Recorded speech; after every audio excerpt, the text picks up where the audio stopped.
Bonjour, j'aimerais vous parler aujourd'hui d'autonomie, d'autarcie, d'autosuffisance, d'interdépendance. À travers trois petites expériences qui sont arrivées soit à moi, soit à d'autres personnes autour de moi. Cette semaine, retour de vacances de Belle-Île où je suis allée faire de la rando itinérante en famille. Et sur le trajet du retour, dans le train, une voyageuse a confondu son sac à dos de rando avec le nôtre et elle est partie, voilà, avec notre sac. Il nous a donc fallu, à l'arrivée, aller faire un aller-retour de plus de 200 km en voiture pour aller récupérer ce sac à dos. Et après avoir vécu une semaine en plein air, en itinérance pédestre, en ayant fait attention à la planète et en ayant conscience de faire attention à la planète, et ben ce trajet en voiture m'a un peu interpellée et je me suis dit mince, qu'est-ce que ça vient me raconter? Qu'est-ce que ça vient dire? Je n'ai pas du tout été en colère contre cette femme, j'ai jamais eu d'agacement contre elle, j'ai pris ça comme ça devait être pris, hein. En plus, quand on revient de vacances, on est quand même assez détendu pour accepter les imprévus. Mais quand même, c'est venu me titiller un peu. Je me suis dit, mais Anne, qu'est-ce que ça vient raconter, ça? T'as pris le train, le bateau, le bus, vous avez marché. euh, et là, tu reviens, tu es obligé d'aller faire 200 km en voiture pour aller chercher un sac à dos. Qu'est-ce que cet épisode vient raconter? Et je crois que cet épisode, il vient raconter quelque chose du côté du fait qu'on est tous interdépendants, qu'on n'est pas en autarcie. Et que, en fait, l'action de l'un a des répercussions sur le rôle des autres. Voilà. Et ces actions en cascade, euh, c'est venu aussi me toucher à travers les restrictions qui sont imposées en période de sécheresse, notamment les restrictions sur l'arrosage des potagers. C'est d'une mesure que je ne comprends pas parce que je la trouve assez injuste et je n'arrive pas à comprendre pourquoi dans le même temps on continue à promouvoir ou à permettre en tout cas l'arrosage de cultures intensives qui vont parfois servir à l'alimentation d'animaux nourris en batterie ou en élevage industriel et intensif, voilà, dont on sait les dégâts et les ravages sur la santé de la planète, des êtres humains, des animaux.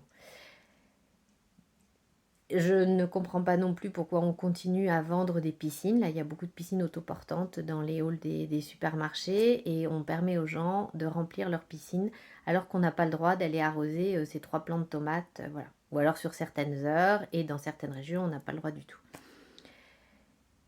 Et je me dis, ben oui, mais comment on va faire si on ne permet pas aux gens d'être un peu autonomes entre eux? Il ne s'agit pas d'aller vers l'autarcie, hein, et ça c'est quelque chose dont j'ai pris conscience aussi cette semaine, c'est que c'est pas l'autonomie et l'autosuffisance, ça n'est pas l'autarcie. On est tous interdépendants les uns les autres, comme je le disais tout à l'heure. Voilà.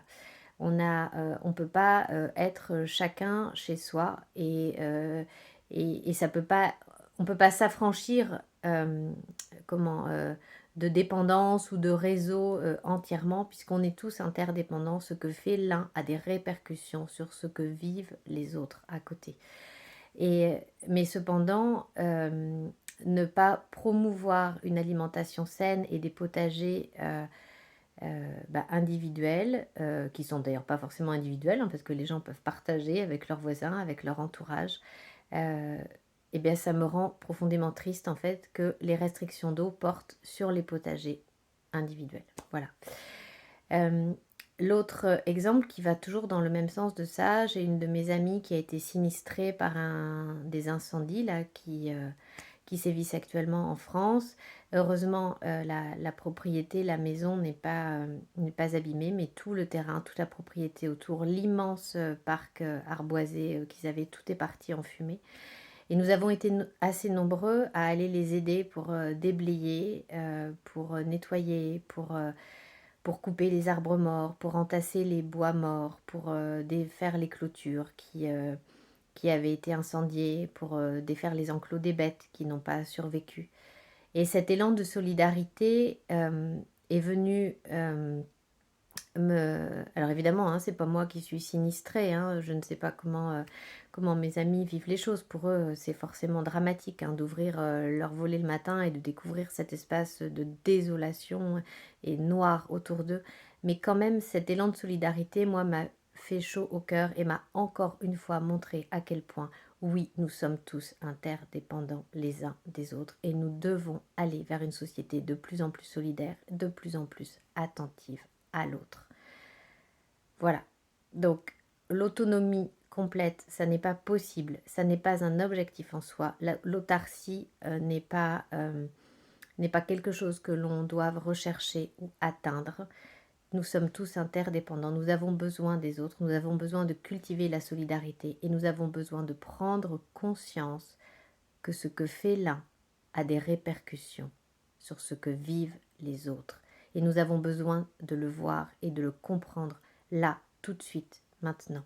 Parce que la planète, la Terre et le vivant dans son ensemble, dont nous ne sommes qu'une partie, le vivant a besoin de ce respect.